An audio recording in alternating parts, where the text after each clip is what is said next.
Francisco Mora, Neuroeducación. Capítulo 5. Del color de las mariposas, el pensamiento abstracto. ¿Qué hace que a los niños se les llene el cuerpo de alegría cuando piensan en ese día que van a hacer una excursión? ¿Cuál es el porqué de esa alegría pensando en escapar de la pequeña cárcel que representa la clase donde se les enseña en el colegio? Porque muchos niños recordarán toda la vida cuando en una excursión el maestro les explicó el tamaño y las formas diferentes de muchas hojas de pínico multicolor de las alas de la mariposa o el aspecto de colores de arcoíris. Sin duda que ello significa activar los códigos cerebrales profundos heredados a lo largo de los tiempos en los que aprender y memorizar era consecuencia de la activación de los procesos emocionales que generan la curiosidad y la consecuencia.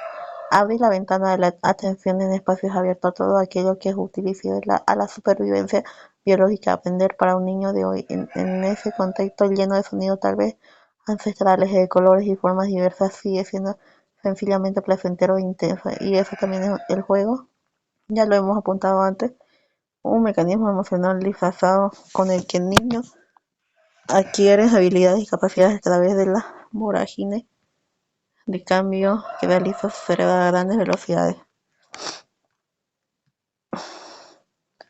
Un corolario se puede sacar de todo esto, y eso es que todo comienza el aprendizaje más temprano del niño debería hacerse directamente en contacto con la naturaleza, no entre cual su pareja. Así nos revelan los códigos de cerebro y cómo estos han ido apareciendo a lo largo del proceso evolutivo. Y esta es quizá la primera enseñanza que deberíamos sacar de lo que venimos tratando en este libro y que llamamos neuroeducación. Lo primero que esto nos enseña es lo más obvio, que un niño no comienza a aprender con ideas y con abstractos, sino con percepciones, emociones, sensaciones, movimientos, obteniendo el mundo sensorial como reacción al mundo real.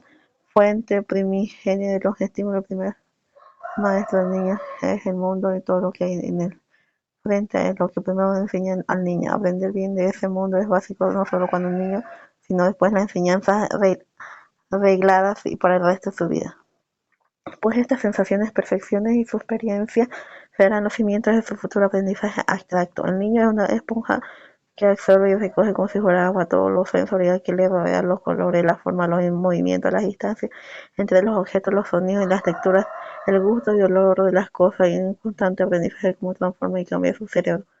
Pero esto sigue inmediatamente de un proyectar al mundo lo aprendido, en donde lo contrasta y reaprende. El niño a los pocos meses tras el nacimiento gatea y explora su entorno, y en ese gateo y explorar aprende y graba en su cerebro los programas motores con los que más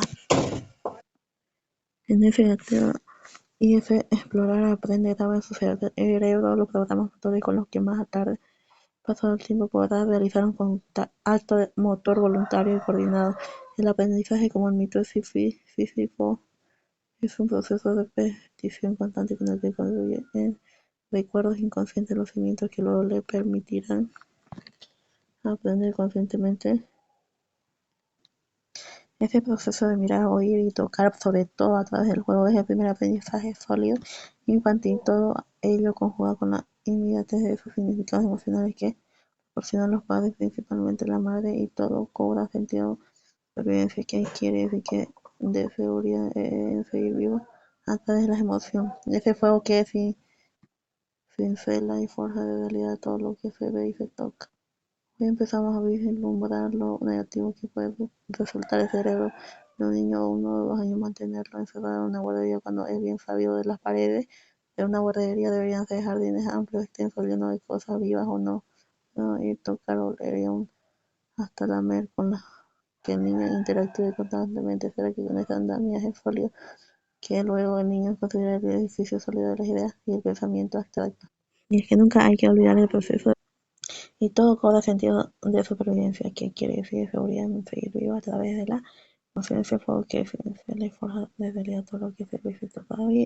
Hoy empezamos a vislumbrar lo muy negativo que puede resultar para el cerebro de un niño. Una o dos encerrados en una guardería deberían ser jardines amplios.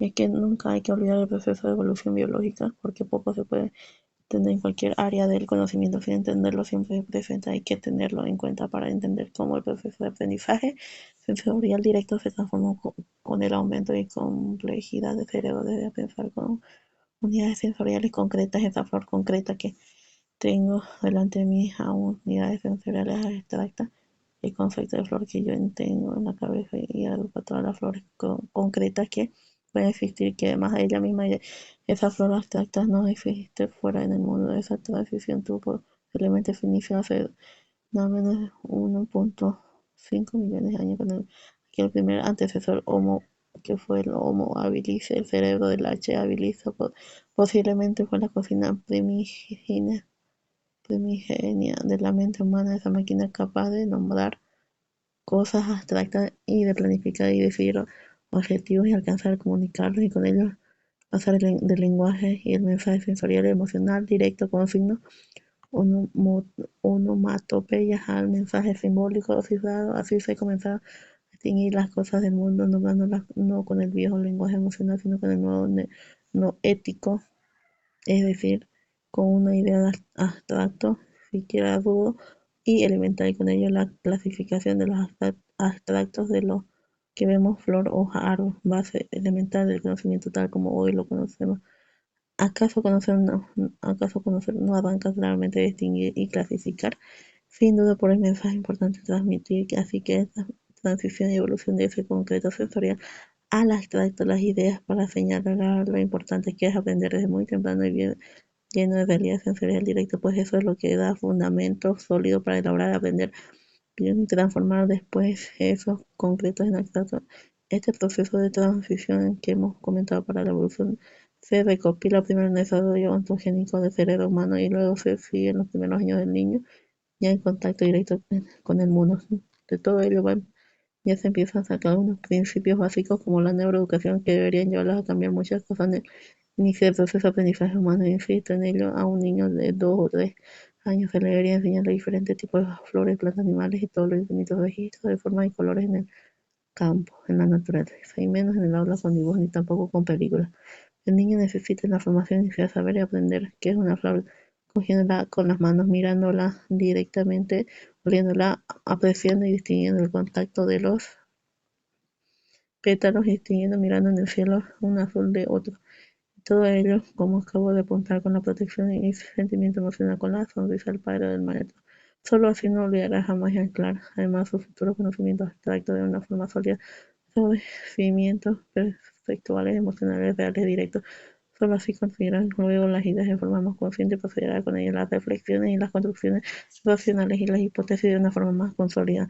Con tristeza se había decir cada vez que con más frecuencia que muchos niños que decir cada vez con más frecuencia siempre han vivido en las grandes ciudades como Nueva York o Chicago, no han visto nunca las estrellas brillantes en el cielo, lo debido a la contaminación y la impotente iluminación de sus calles, plazas, rascacielos. Aunque parezca extraño, también hay niños que no han visto nunca una vaca real pastando en los prados. Y es que hoy, tras algunos miles de años de civilización, el niño se enfrenta cada vez más temprano con el aprendizaje de ideas y conceptos alejados de aquellos estímulos sensoriales, activadores de los códigos más genuinos del cerebro, y que venimos comentando y lo hacemos además encorsetados en clases pequeñas con el rigor y la seriedad de los maestros que se alejan de aquel juego primitivo que generaba aprender a memorizar de los sensoriales directos base de la curiosidad, la atención y el despertar. Como acabo de enseñar al ser humano, aprender es hoy un proceso que desde muy temprano, quizá demasiado, se ha llevado a unos niveles de